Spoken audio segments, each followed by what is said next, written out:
So this is not officially part of the Holloway Poetry Reading Series, although it kind of gets looped into that because the two of us who have organized the reading, myself, Lyn Hejinian, and Hillary Gravendike, also run the Holloway readings in the falls, or have for the last few falls.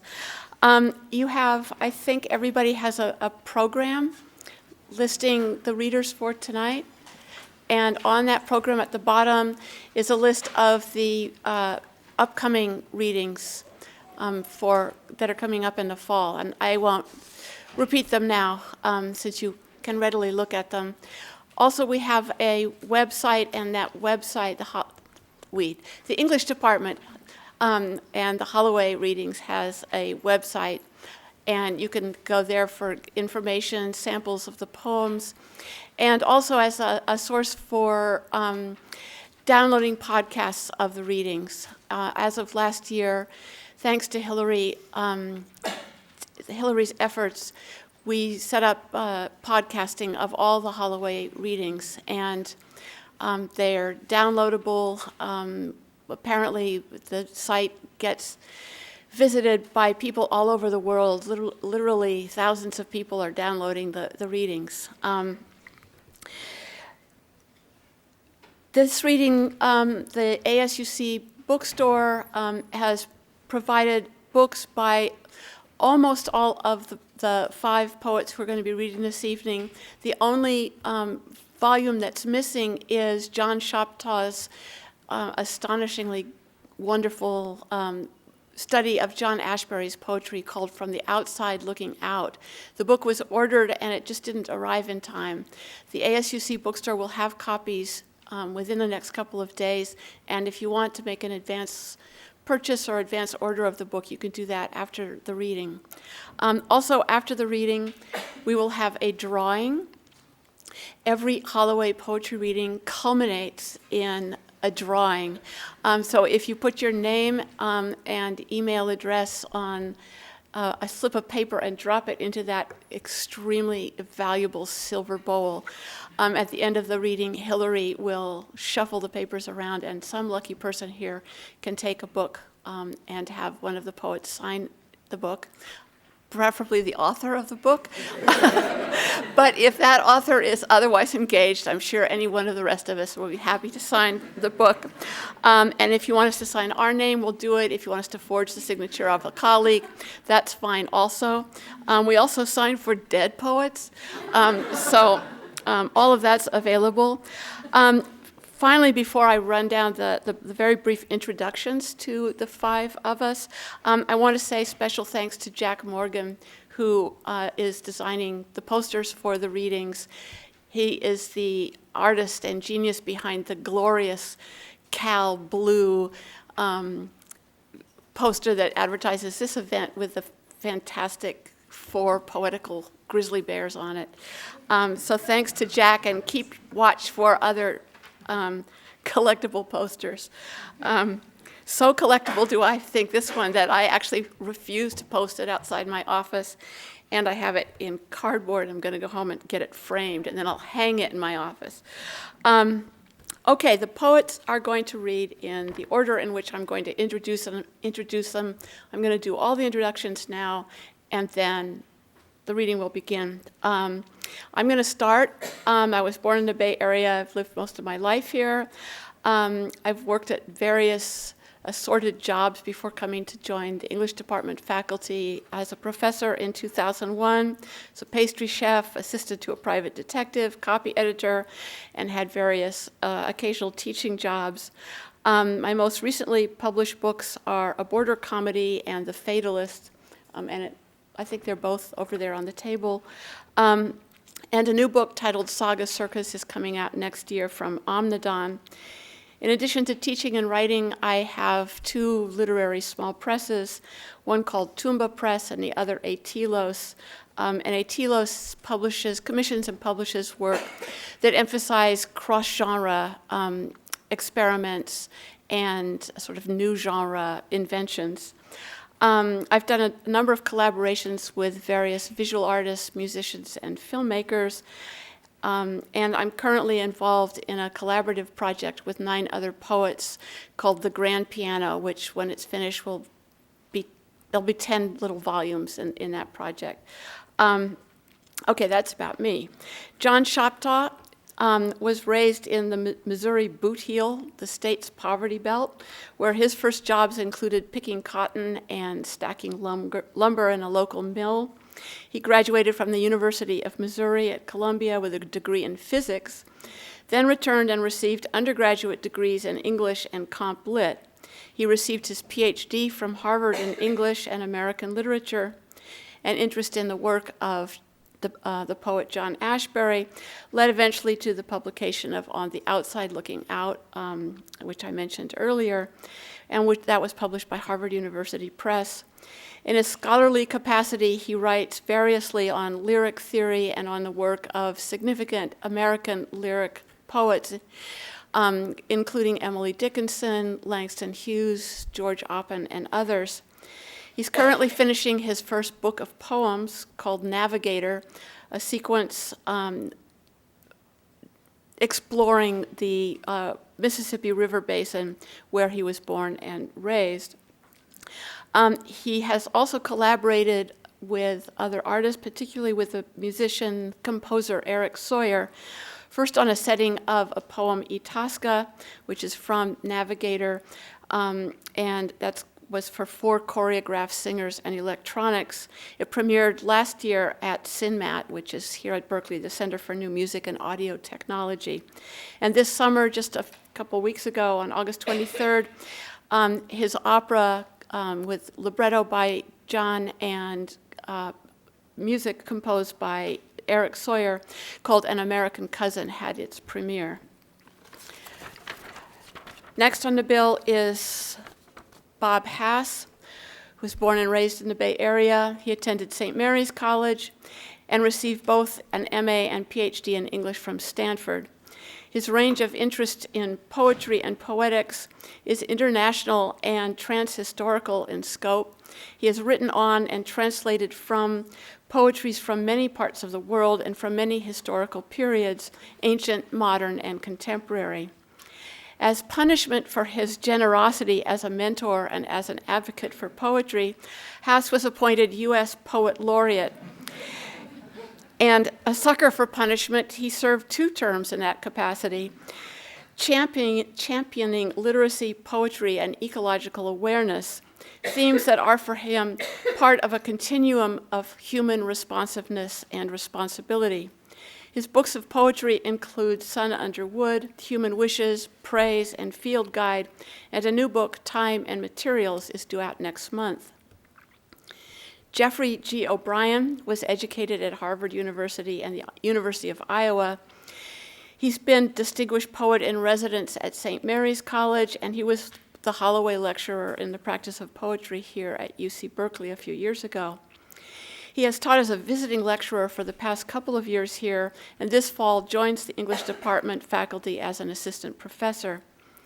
He is also scheduled to begin teaching shortly at San Quentin, actually tomorrow, as part of the Prison University Project, a fact that I mention in part because the Prison University Project is something that young people, including students, can contribute energy and time to.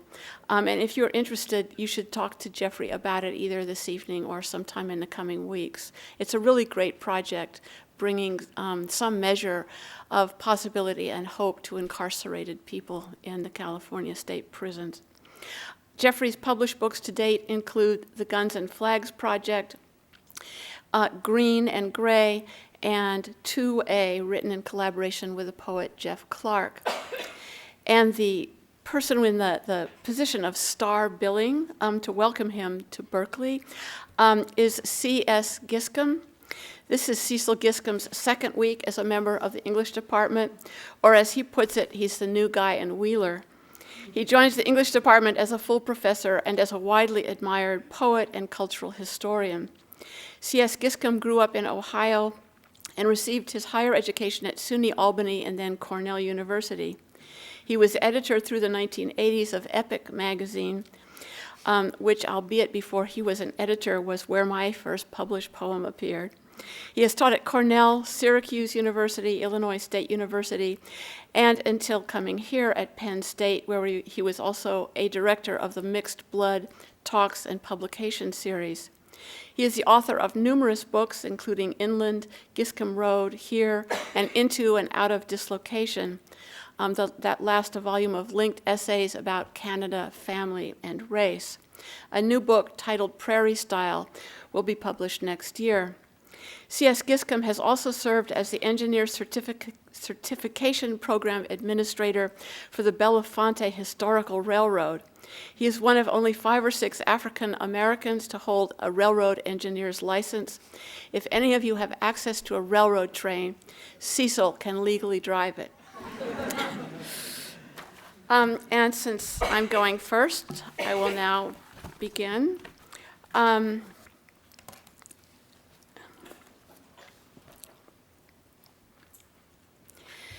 Musical and efficient the sun on Don Quixote's kids, several boys, several girls, mother to scandalize mildly, though she was tired of passing through the gloomy frame of history. Leaves, like things, drop from a narrative. You, isolated words, whistles, charm and console us without ornament, illusion, conciliation, message, success to jam the messages, to parody the songs. If the sea gives any grounds for optimism, we won't yet come to the abrupt end of the tale, able to draw a better duck the following day, a sharper star with more shapely, congruent arms.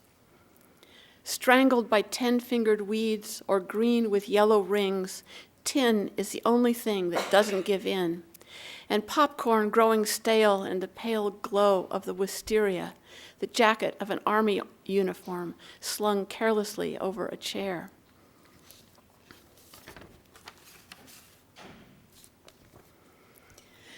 What is this turbulent moment from which I can't detach myself? The great fact of thinking is dawn, but that's when I repeat myself. Before dissociation ends, the sunlight flares, thoughts are leaping from a body that's mere obstacle to it. Tragedy's wisdom gives way to comedy's heroics. What's left is an awful calm, and the laundry in its basket on the path. I can feel my chin become another person's chin. I watch the spoon as it rises, then I experience my hands, but who is using them? There's no universe. The universal is an hallucinogen. What shared life offers is reality, but the only thing my perceptions of it provide are little bits of additional evidence. And though making sense of mute things is a normal thing for language to do, by unnecessarily elaborating the truth to make my story better than it is, I'm using language for self-defense. People say that's evidence of systematic cheating. That's absurd. I give my eyes to the horse and receive his in return to see out of.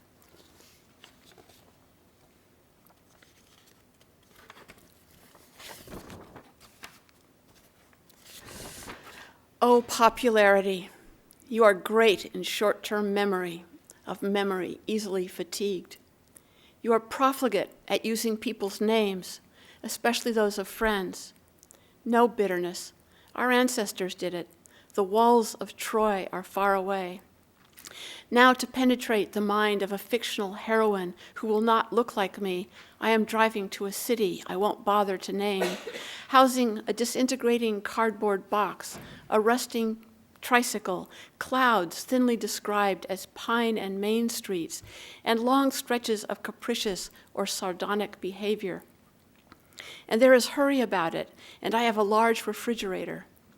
In private, Pablito rolls a ball down the railroad apartment hall under an indifferent sun in diaspora and in an Africa where pink's confused with white that only becomes worse with time.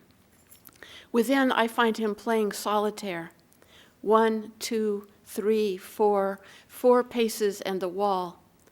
Memorization, irreverent in spurts, passing strange, oblivious to genre, gives him stamina, pleasure, power. It is only because we've forgotten that we can still remember Alexander, who was in love with Dorabella.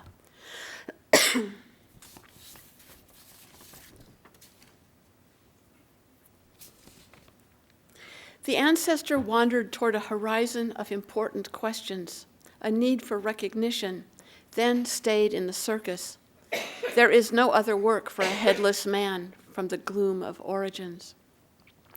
It had been raining for 3 days in that interpersonal environment, home to local fawns where men come out of dark oaks, impoverished and freely borrowing with a hint of criminality that the ancestor abhorred. The resonant round world on which he stomped was an empty drum. Waiting for a fist to flash across his field of vision, he pictured the sky. It was unwise to make mistakes with him. His sweat was rancid.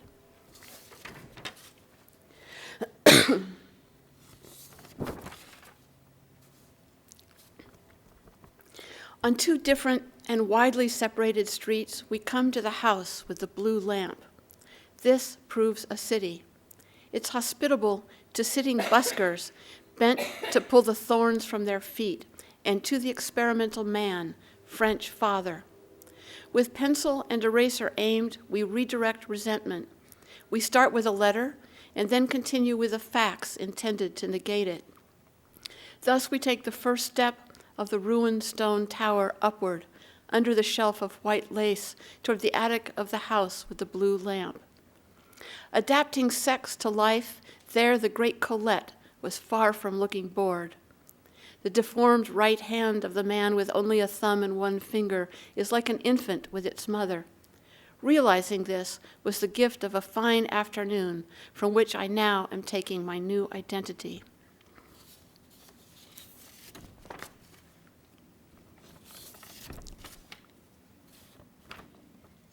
I can't calm the gaunt brown horse on the platform at the top of the tall wooden tower. It is lying on its side, thrashing. Its legs are very long, the knees knobby, and writhing. Its neck is long too, and the expression on its face is one of total despair. It fights to get free of my arms. I am holding it around the neck. Then I grab at its legs to keep it from throwing itself off the tower. But I am thinking that perhaps I should let it go, as there's no consoling it.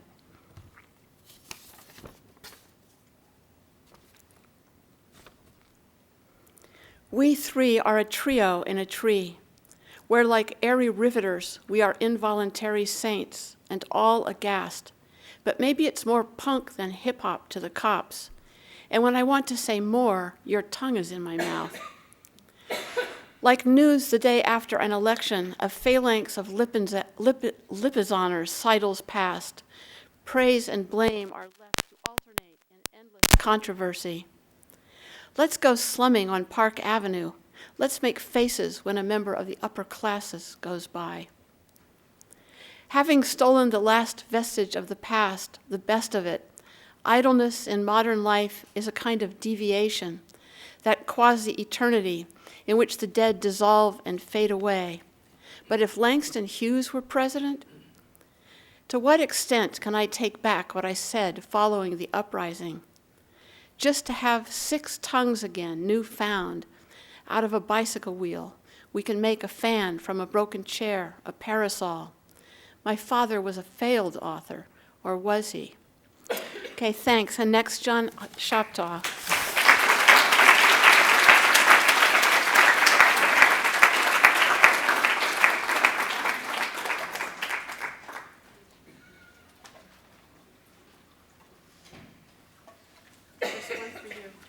Thank you so much. Just what I need. Quick. I don't know what that was. What could it be? What could it be?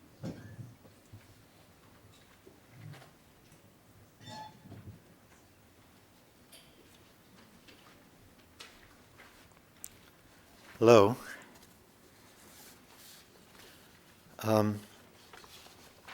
First poem I'm going to read is about something called a crawfish chimney below these chimneys, which I'll describe in the poem, the crawfish digs a burrow that can crevasse a levee. Crawfish chimney, mounding mudball by mudball in a stately totter, for nothing, if anything, the likes of us can know now.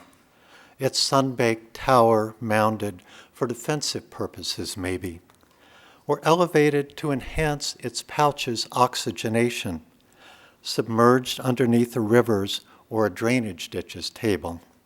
If not for some esoteric ritual, a warding off or propitiating, as was practiced atop the tallest mound at Cahokia, as we might imagine, or enacted by the 11th chapter of Genesis, the fable against making a name for oneself, erected in a crevice of the tributaries of Shem, a name meaning name, the fable become apotropaic, though crawfish chimneys are now widely scattered as bewilderingly singular, from the frankly phallic to the alluvially deltic, studded with odd-sized pellets as a fertility goddess's statue with breast, or a crawfish in berry with crawfish, stroking with its swimmerets its raspy belly, as though those towers were mounded in a late state of confusion,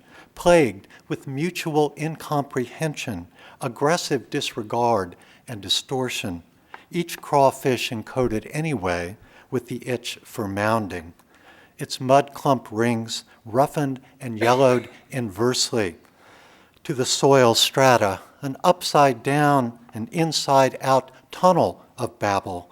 Did that crawfish, digging its way to high heaven? No fish, its name a forgotten mutation of crevice.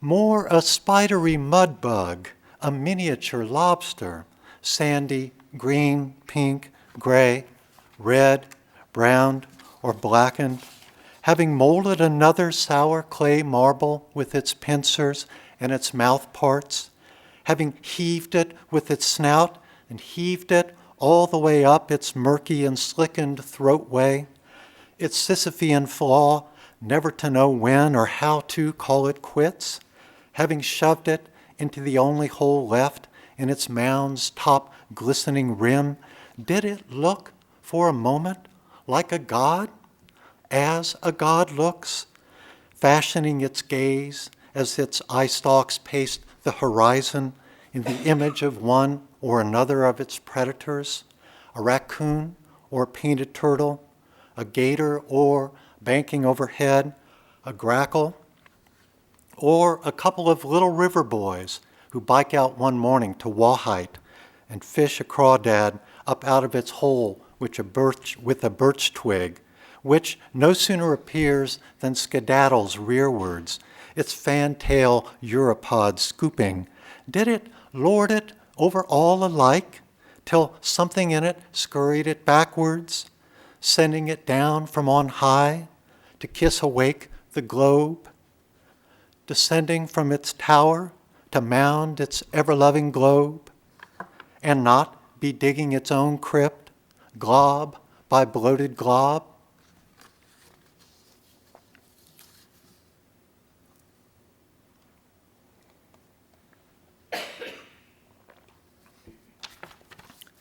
This next piece is an episode from a poem on the 1927 flood of the Mississippi. Before Katrina, this was the great flood, the great disaster. The poem's called Heebie-Jeebies, or Business Reconciled to Panic, a Mask. It's set in New Orleans, where bankers and newspaper publishers decide to dynamite a levee south of the city, flooding out thousands to save New Orleans financially, if not physically. This really happened. It's both a dream of the banker butler and a mask. The oldest Mardi Gras crew, Comus, took its name from Milton's poem. Comus is Butler's stage name. In this stretch, Proteus, publisher of the Tribune and the Item, has paraded to Washington to enlist the federal government in his dynamiting plan. The theme of the Proteus crew in 1927 was somewhat broadly defined as heroes and heroines in history and legend. So don't sweat the changes this Protean god undergoes. They're all part of this parade. Papyrus, Proteus's paper, publishes news of his meeting in this dream mask. Heebie-jeebies was a popular dance in 27. The Ethel Waters song was recorded by the Hot Five with Louis Armstrong. Heebie-jeebies. From Papyrus's mouth hole gushes a black streamer which plasters itself wet and gleaming across his broad colonnaded brow. Wall of water bankrupts delta, death toll mounts with force of 2 Niagaras, scores known, hundreds feared, like to get worse. For God's sake, send us floats, shouts Governor Murphy. People are cutting holes in attics, drinking floodwater. Mercy drops round us are falling from aeroplanes. Typhoid serum, dysentery vaccine. But for the showers we hoofer to wear relief mask at flood scene. Mayor O'Kay gives Comas New Orleans mask of relief.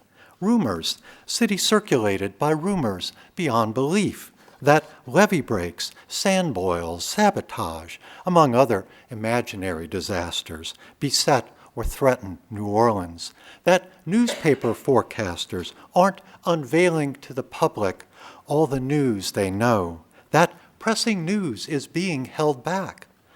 Needless to say, none of these noises is true. The paper prints the word of hand, not one word of mouth. Something somebody sees and says hasn't a dram of truth. Paper keeps you from going out. It hands you the news within. It isn't the world that matters here so much as the fold you're in. Words a mouth on the other lip. When what the, muttered from somewhere behind, couple of rows back, topples Butler off of Papyrus's column, high-minded column. When he turns round, twist in his seat, turning to quash it, what does he find but himself? Not alone anymore. When the audience, numbering now in the tens, thousands of tens, and when among those crowded around him, the man with the boku jack, some among them choking a laugh half to death, Butler gets swept up, heaving sighs at the put-down artist, elbowing their neighbors awake. Still others put side-turned hands to their mouths, sharing a bad joke, or bend an ear to the nail-polished hand to their left, passing the word on. Barely lowered differences, hoarsely aired and overcome, come as if never before to an overgrown plot, an unspoken agreement. When with yawns and groans the throng stumbles over the dark to its feet, Papyrus unheeded, bleeding on sheet after sheet, same as before. Then the mob, thronging each other into each other's backs, begins to motivate. Pardon me, buddy. Plowing the unlit, contoured rows of chairs woven of cane rush, snicking the mule on, out to where aisles once mounted. It starts to come back a bit, carpeted thick with Bermuda grass, spots laid bare to their cypress planks, some rows caved entirely into the dark. The throng spurts one way, spurts another, finds an aisle, throngs on up it. Some lady up front wishes open a double door, which pours gray light down into the nave of words, much too much light, crooking their arms over their faces, looking to filter the feelings and smells, thinking back on those shadowy puppets flickering over and lecturing them, their senses, after a long spell, they come on back, and them to their senses. Butler scurries on all fours in their midst out over the slick boards into the dusk. his good ear pressed to his bad hand, cupped between the boards, hears nothing but a lifeless tolling and rumbling. Then he jerks back at a noisome sight, tanned river hide prowling inches below, as if it had sniffed him out. Then the kneeling throng all rise and look out to where the river ought to be. But there's nothing there now, no one thing you could put a name to. High and wide, wrong side out, rank and bright, loud, stacked, a bubbling, stagnant, shoveling scour, nothing you'd waste a name on. Still, it had been there, had to have been, to have taken, to be taking place away like this, all swole up and ready to go, like it had just, or like some mule had knocked it up, and that mule's powdery jetsam had breached in an eddy and tossed up cow flop, horse bloat, brown-eared fly buzz pricked alert, still wearing its ear-holed straw.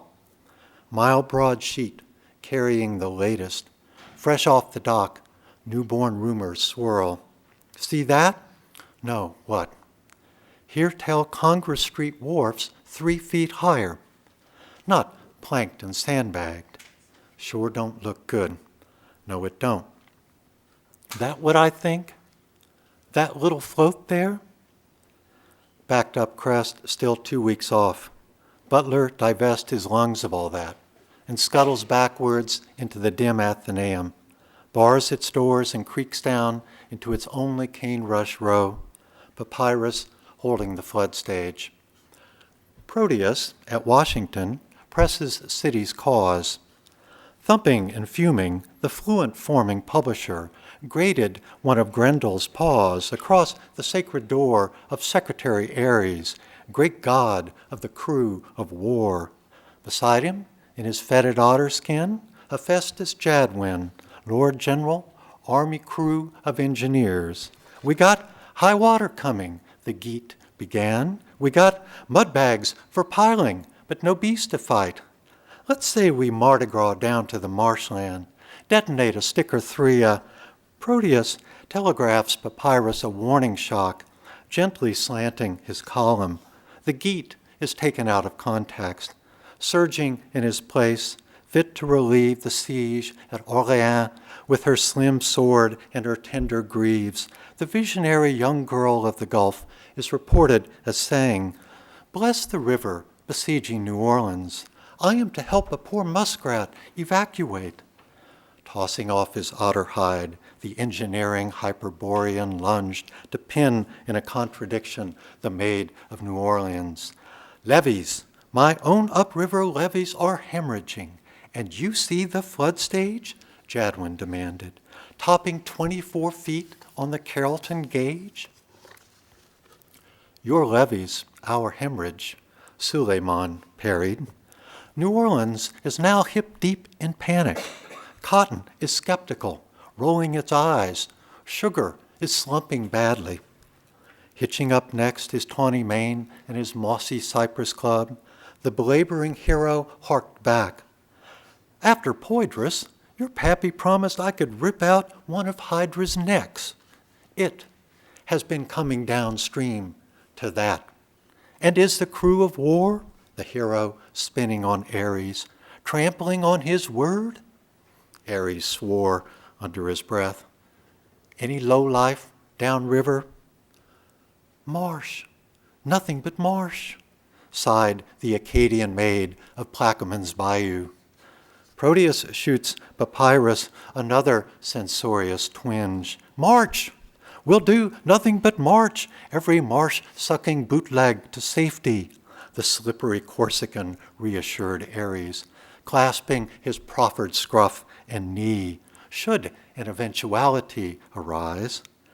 "Let it come from the state of Louis," shouted Ares. "Come back and wash off my hands," came a call from Hephaestus, but Proteus already coursed the hall, where the presider, quiet Cal, turned, not disapprovingly, on his heel. Comus hears a ring at his elbow. We're in business, burbles the mouthpiece. Thank you. Thank you.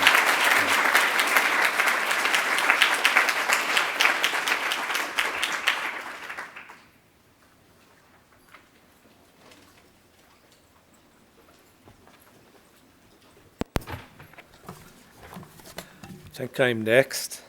I want to thank Hillary and Lynn for arranging this. It's such a pleasure to do this and to welcome Cecil to our midst and to welcome Geoffrey to the permanent faculty.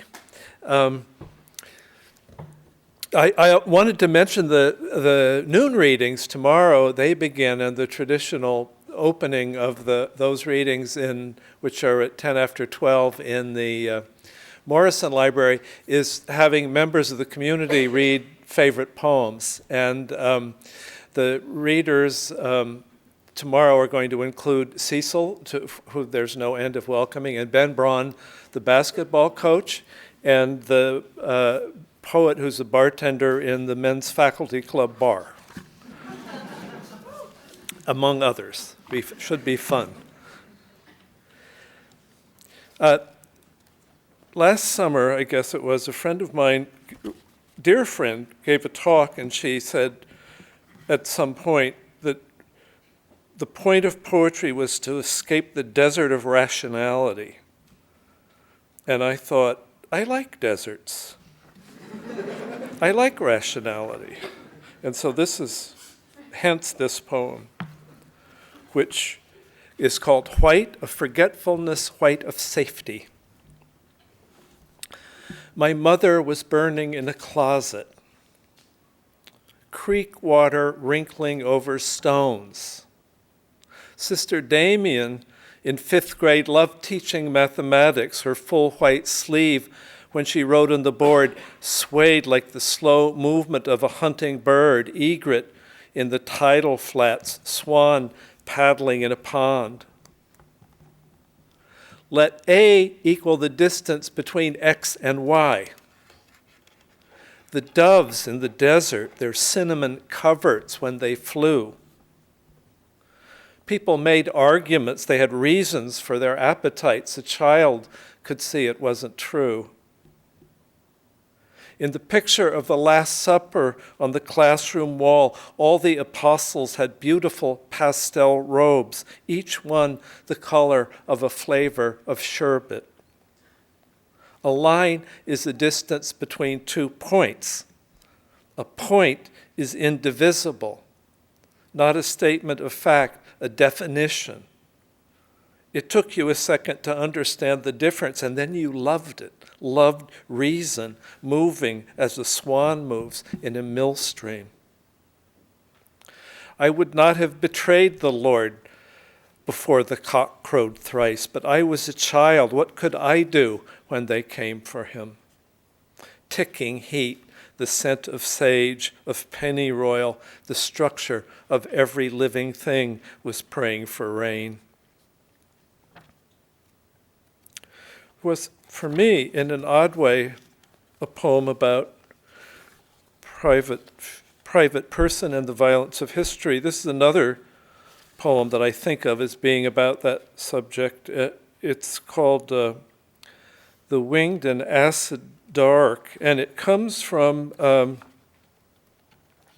experience of reading a remarkable book by a German woman in her 30s about the experience of life in Berlin after the defeat of the city and the occupation of the city by the Russian army, which resulted in multiple rape of every woman and girl child in Berlin over a period of about 8 weeks. And this book is an astonishingly cool-headed, accurate description of people's behavior in that circumstance. Winged and Acid Dark. Reading through the night and a sentence with dappled shadow in it, something not sayable, spurting from the morning silence, secret as a thrush. The other man, the officer, who brought onions and wine and sacks of flour. The major with the swollen knee wanted intelligent conversation afterward. Having no choice, she provided that too. Potsdamer Platz, May 1945. When the first one was through, he pried her mouth open. Basho told Rensetsu to avoid sensational materials in poetry. If the horror of the world were the truth of the world, he said, no one would say it, and there would be no one to say it to. I think he recommended describing the slightly frenzied swarming of insects near a waterfall. Something not sayable in the morning silence. Pried her mouth open and spit in it. We pass these things on, probably because we are what we can imagine, the mind hungering after likenesses, tender sky, it wants to say, etc., curves, it wants to say, that swallows trace in air. So,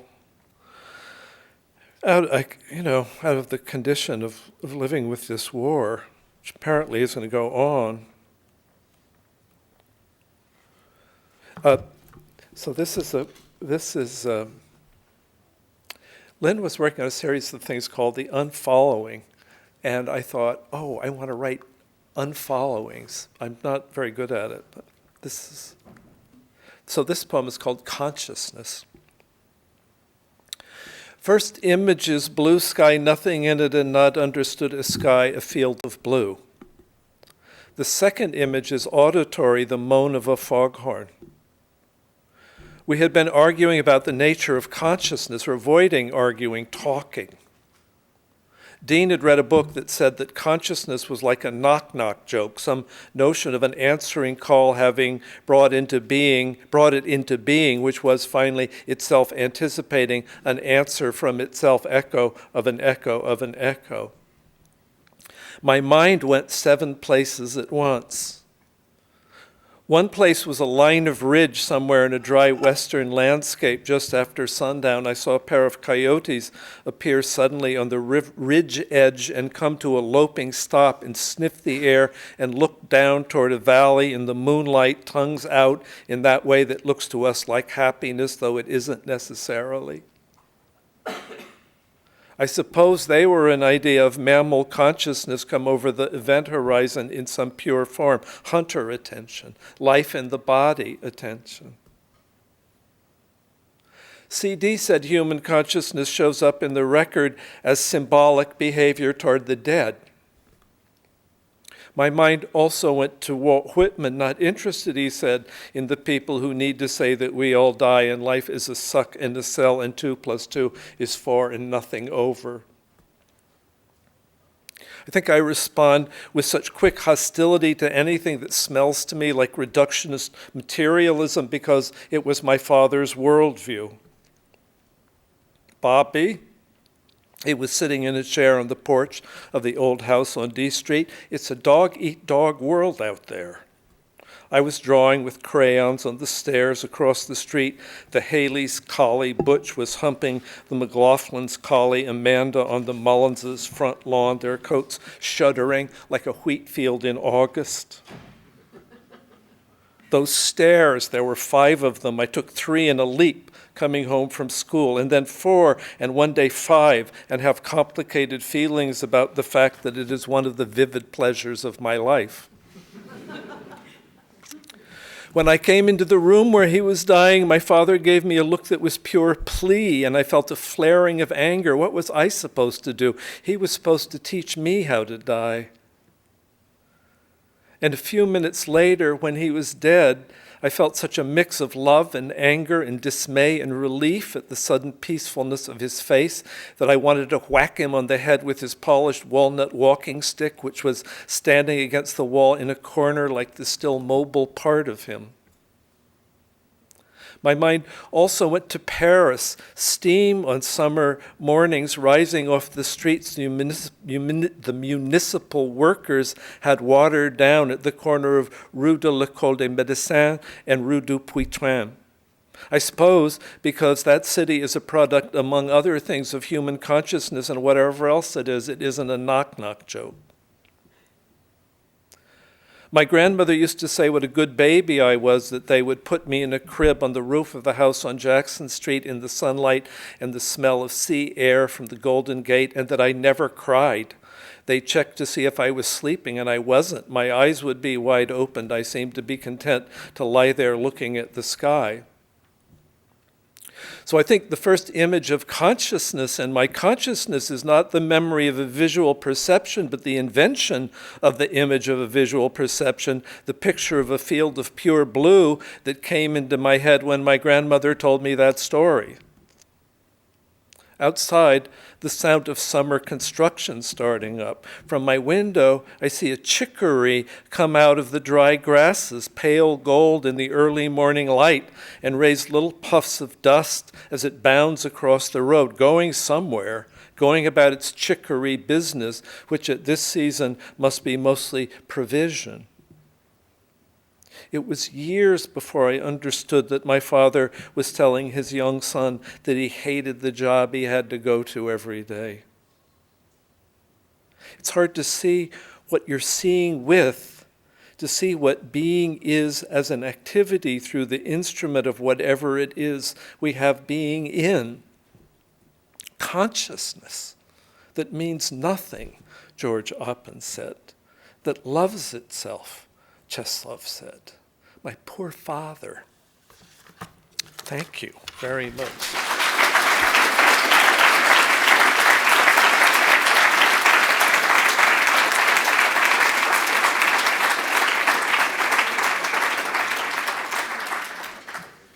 Hi. I also want to add my thanks to Lynn and to Hillary for putting this together, and sicken Cecil by welcoming him again. Good luck with that. I'm also going to start with a poem about poetry in deserts. It's called Old War Injury. Recently, I learned the pleasures of narrative tasks, images that rotate, and a face at the base of the sky. I learned to appeal and extract, the power of so doing, and mainly to give, equations and size. It took longer to retain than to learn, and I lost most of it in transit, except the image that I kept, looking somewhat ragged. Still a face, though one a bit derived. I put this face between mine and the rest and blew through it electronically. I was the spirit of oil in the desert and counted the numberless among my friends. I rotated and shone and spun like gold in an eagle's mouth. I saw the sky as a set of zones, equally open, transited by opportunities to learn. I told the story of its sigh, as a ragged face would tell it, bitten and deserted. I learned to come back from invented places, the power of doing so, and by all manner of appealing transitions. The oil of the eagle dripped from my mouth as prophecy, flowing. It took too long to come back, and I was given to never leaving, to becoming friends with inventions, electronic or otherwise, but really I derived no pleasure. It was a narrative mainly of extracts, of losing bits of friends. Still the sky spun through its zones, the face retained power till night when it shone lost. I kept learning more and giving what I'd learned to the rest who looked to retain it. Narrative is an equation. Poetry, the power of doing countless things in the open, transited by the rest. At night, the bottom of the sky is an image of poetry, but equally so is the flowing face, ragged and blown. Recently, it is also the eagle. I would like to learn about power and give it away to my friends, whom I count and attempt to retrain, mostly electronically. They're given to leaving or coming between me and the rest. It would take too long to tell. Of the spirit of invention, all I can give is this extract, in which my mouth divides and blows a bit, a face in transit through the images it's only recently learned. Not far from here is a place called the Bohemian Grove, where captains of industry meet in the summer to relax and dress up as women, since they're captains and therefore men, or so they think. If you're invited, you're doing something wrong. Bohemian Grove. Grab our missing spears and begin to think the bohemian grove. Trees, theatricals, songs that hold exquisite filterings of sunlight, down to boys were women there in the powerful glades in the 20s. There's nothing like it. To have loins for the first time and running around in the leaves in the 70s, I sang a song of we became ourselves again as women, specifically houris, the leaves of love falling by chopper, and could see the security cordon of leaves and running around, excited to be playing a part in the hush of the woods. Donald called me songbird. And to be fit for the world, one must periodically leave it, affectionately, for the age and straightness of trees in the 80s, whispering at the edge of the clearing about how to keep both houses. No one is hurt when respect is earned by singing a short theme in the 40s at the tree line, theatricals. Excited to be putting on a helmet and running around in the dark on my knees in the sunlight. Being told as a group what to do about how soft I was, the pillows in my chamber, with choppers landing and a glow through the trees spread uncomfortably around the clearing, till there's nothing like it, being missing, and the distance you begin to think, respect, hushing the woods with a part to play, and blacked out in the secret authority of choosing a heavy gold dress to wear. Over on the other side of the clearing, songs hold the men like houris for the first time leaving the world, affectionately at play in choppers and leaves. No one is hurt at the edge of themselves, running from the news of sunlight into heavy dresses the warriors wore for a production of the 50s, absence of birdsong, whispering in the powerful soil.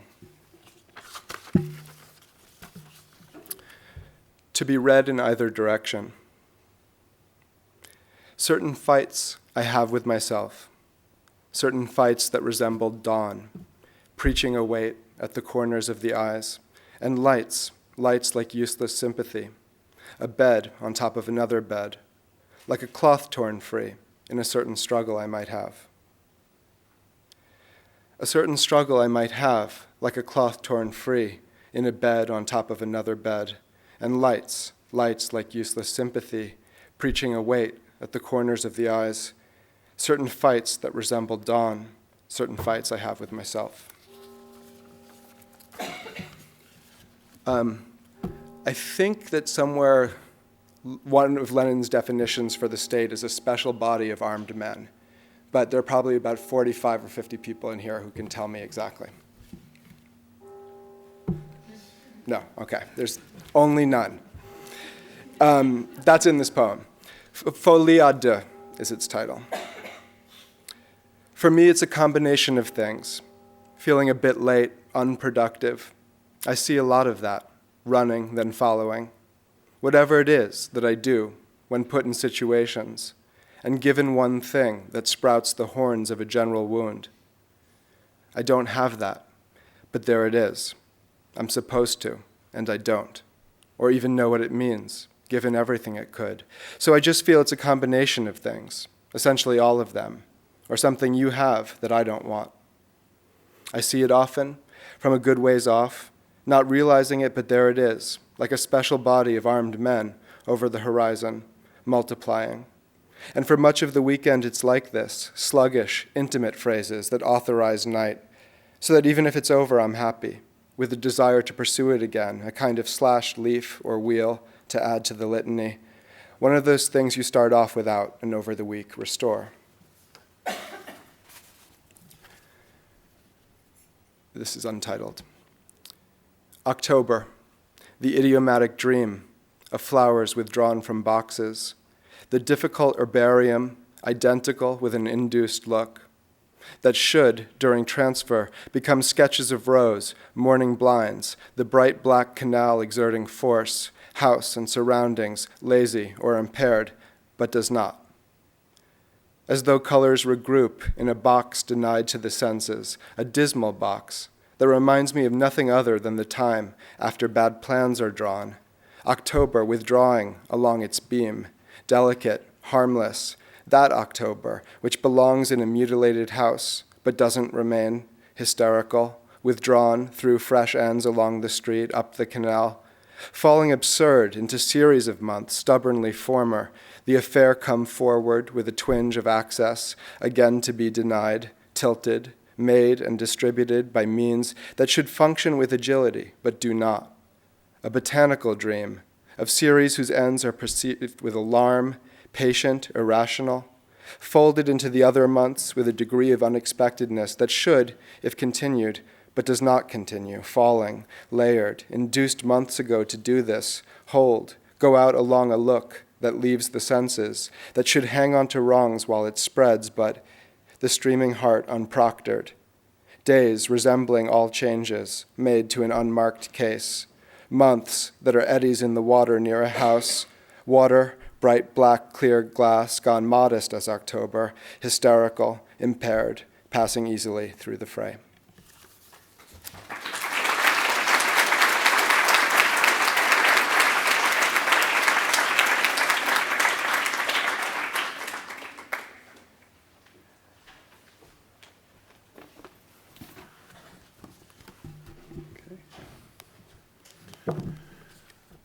Well, hello, thank you.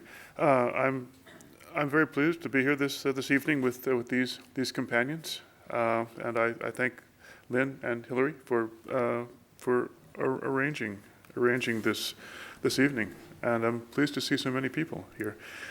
I must correct you. I've turned in my engineer's license when the administration changed, but I am still, at least according to a folder in Washington, D.C., I am still the Engineer Certification Program Administrator, which means that I'm still in charge of qualifying the Superintendent of Locomotive Engineers by testing that person on the territory and on our compliance to the Code of Federal Regulations.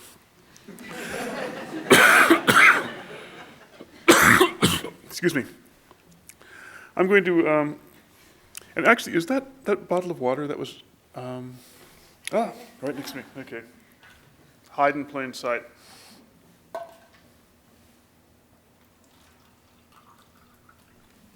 Thanks.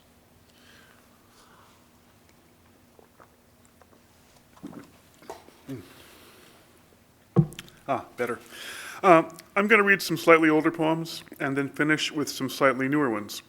A group of poems with, the older poems are a group of poems with dates from two books, a book called Here and a book called Practical Geography.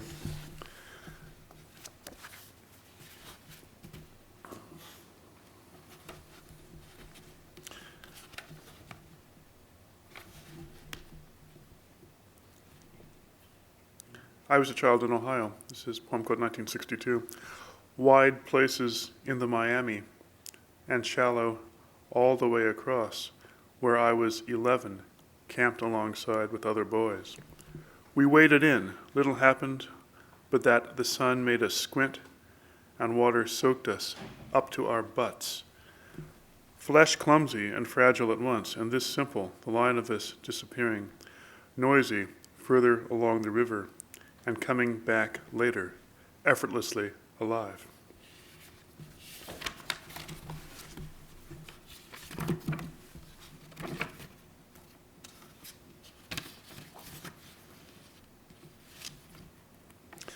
A poem called 1980.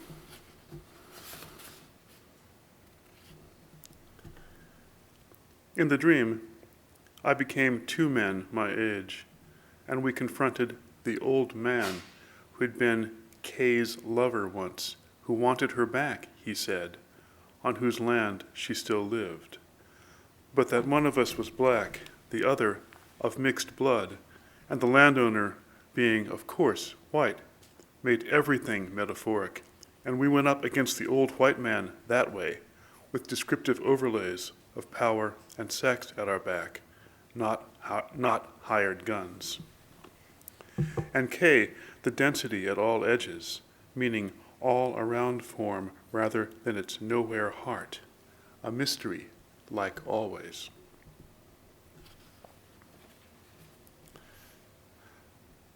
A poem called 1981 for the painter Paul Delvaux. Does anybody know Paul Delvaux's work? Anybody? Ah, my God, first Lenin, now Paul Delvaux.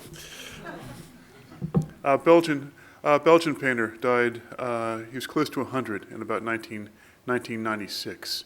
The paintings are they're very dreamy, featuring nudes, skeletons, and trains. They're very startling. Okay, 1981 for Paul Delvaux. Ran that night and pressed my face up against the side of the lake shore. The train between New York and Chicago, thinking what? Memory shining in one thing to the next. The sleeping car unimaginably smooth against my cheek and cool. Memory so similar to all else, it's everywhere, all border, meaning edge and meaning endlessly more to go along.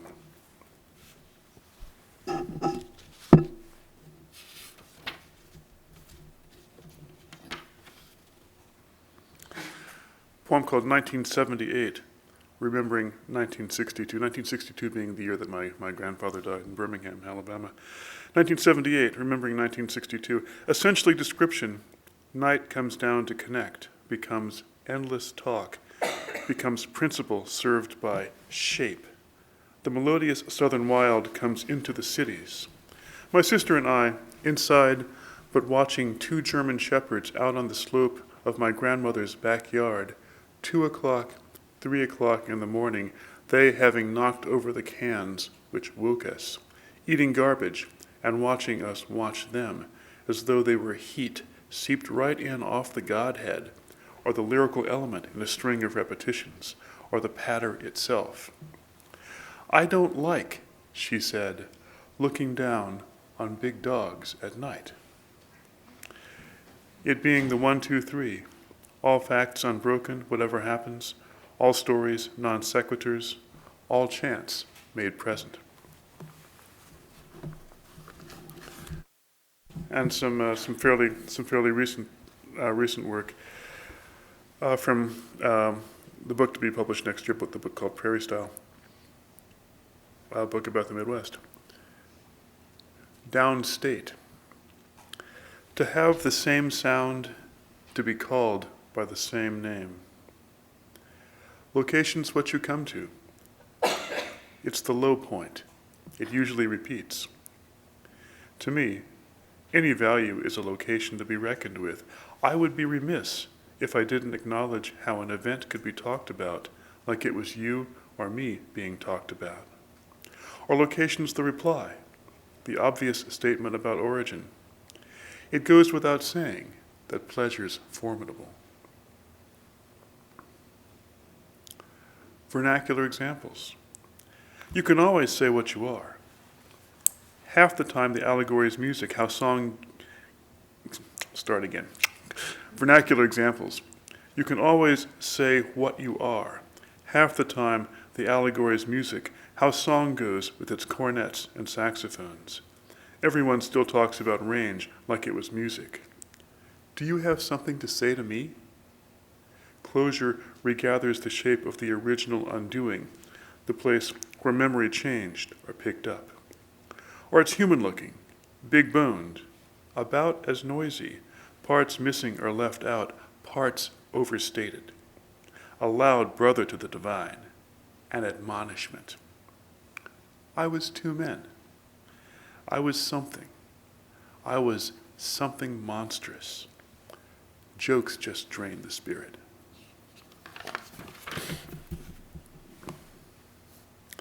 Cry Me a River.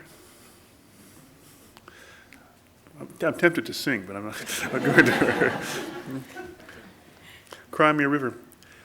Generally, value exists in relation to opportunities for exchange, seeing something in terms of something else.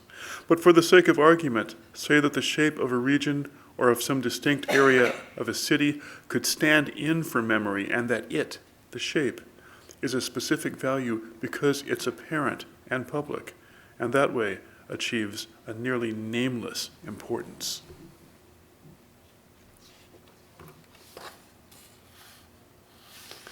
Home Avenue. Cincinnati is the border town, but Dayton is like the singing of Robeson. The West Side, really the city's southwest quarter or so, is Black Dayton, south of Wolf Creek, west of the Miami River. Though nowadays, black people live all over town, except, of course, in Oakwood. Or Singing's a memory. Neighborhood to neighborhood to neighborhood, Home Avenue is a street winding across the west side to enter the VA hospital and residence, the soldiers' home. The west side's no island, but it has its watercourses. There's a floodplain, and then the ground rises. This is the west side of the Miami River's valley. The railroad that used to go to Indianapolis and St. Louis follows Wolf Creek on out of town. Home Avenue's barely allegorical. Memory tops it. Memory's ever-changing. It's the more peevish side of impulse. Canadian Nights, a poem for the Canadian poet Barry McKinnon. Canadian Nights, you said the transition is happiness. I'd wanted to drive out to the end of the continent, and I have. Erotic certainty might be a way to a city at the border, an irreversible value, the shape of essay and desolation. How complete does the transition need to be? The joke I was always trying to tell wasn't really about Canada, but about the extent of overlapping. It's been mackerel skies all day. As you know, I'm still a nature boy. Looking back, I want to equal the whole prairie. A poem called Very Far.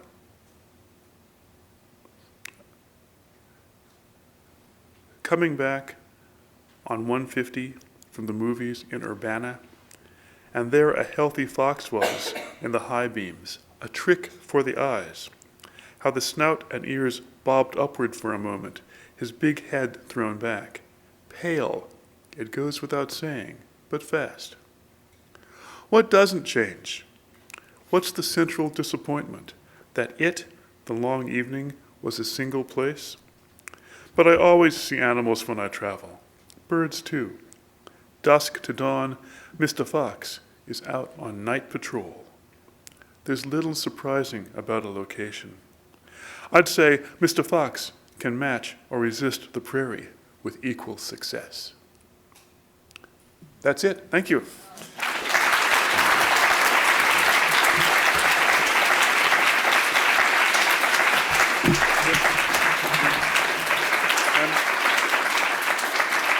And thanks to my companions. Thanks again to Lynn and to Hillary. Thank you all.